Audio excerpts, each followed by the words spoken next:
মহেশখালীতে আপনাদেরকে একটু ইমাজিন করতে পারতে হবে, কারণ আসলে এখন যদি আপনি ফিজিক্যালি যান দেখবেন একটা কোল ফায়ার পাওয়ার প্ল্যান্ট আছে, আপনি একটা মরুভূমির মতো একটা জায়গার মধ্যে দাঁড়িয়ে আছেন, আশেপাশে কিছু বন দেখা যাচ্ছে, পানি দেখা যাচ্ছে, বাট আসলে মাতার বাড়িতে একটা ডিপ সি পোর্ট দেখা যাচ্ছে, বাট সেটাও আসলে ড্রেজিং হয়েছে, কিন্তু কয়লার খালি বার্জগুলো আসা যাওয়া করে, মেইন পোর্টটা এখনও দেখা যাচ্ছে না। কিন্তু আপনাদেরকে ইমাজিন করতে পারতে হবে যে আজকে থেকে 20 বছর পরে 2055 সালের দিকে, এখন তো 25, ইনফ্যাক্ট 30 বছর পরে, আজকে থেকে প্রায় 30 বছর সামনে গিয়ে জায়গাটা দেখতে কেমন হবে। তো অরিজিনালি যখন এটার মাস্টার প্ল্যান করা হয়েছিল বছর 5 আগে বা বিগত সরকারের সময়, তখন এটাকে একটা পাওয়ার হাব এবং একই সাথে একটা ডিপ সি পোর্ট হিসাবে প্রাইমারিলি চিন্তা করা হয়েছিল। আমরা এটাকে আসলে একটু অন্যভাবে দেখতে চাই, আমরা এটাকে একটা টাউনশিপ হিসেবে দেখতে চাই। পৃথিবীর সবচেয়ে সাকসেসফুল ডিপ সি পোর্ট সহ টাউনশিপ হচ্ছে সিঙ্গাপুরকে বলা হয় সবসময়, এবং আরেকটা পোর্টের কথা প্রায় উঠে আসে, সেটা হচ্ছে সাংহাই। তো আপনাদের যদি কখনো যাওয়ার সুযোগ হয়ে থাকে তাহলে মনে করেন যে আমরা যদি বাংলাদেশের একটা সিঙ্গাপুর করতে চাই বা বাংলাদেশের ভিতরে একটা সাংহাই পোর্ট করতে চাই, আগামী 30 বছর হাতে আছে সময়। ইমাজিন করতে পারতে হবে যে 30 বছর পরে আমরা এই মহেশখালী মাতারবাড়ি এলাকাটাকে সিঙ্গাপুর বা সাংহাইয়ের মতো করে দেখতে চাই। এটা is not a vessel city, এটা একটা স্যাটেলাইট সিটি না, ইট সেলফ ইজ আ টাউনশিপ।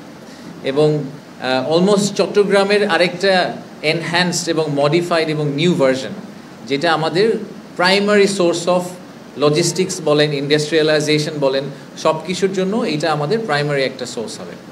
তো টোটাল আউটকাম স্টেটমেন্টটা কি, আমরা আসলে এখান থেকে কি এক্সপেক্ট করতে পারি সেটার ব্যাপারে কিছু রিসার্চ করা হয়েছে। আমি কয়েকটা নাম্বার আপনাদেরকে শেয়ার করব।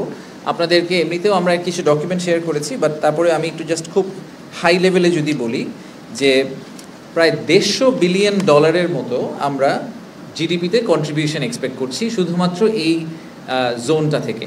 এটাকে আমরা একটা কমার্শিয়াল হাব বলছি। সো আমি এখন থেকে কমার্শিয়াল হাব হিসেবে এটাকে যদি বলে ইউজ করি এই টার্মটাকে, যে এই কমার্শিয়াল হাব থেকে আমরা $150 বিলিয়ন জিডিপি কন্ট্রিবিউশন এক্সপেক্ট করছি, যেটার মধ্যে প্রায় $16 থেকে $18 বিলিয়ন হচ্ছে ইম্পোর্ট সাবস্টিটিউশন, যে আমাদের ফরেন কারেন্সিতে রিজার্ভে একটা সেভিংস হবে।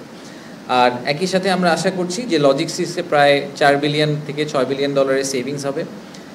60 থেকে $65 বিলিয়ন টোটাল ইনভেস্টমেন্ট হবে, তার মধ্যে আমরা আশা করছি যে প্রায় $5 বিলিয়ন এফডিআই হিসেবে আসবে, বাকিটা আমরা লোকাল ইনভেস্টমেন্ট এক্সপেক্ট করছি।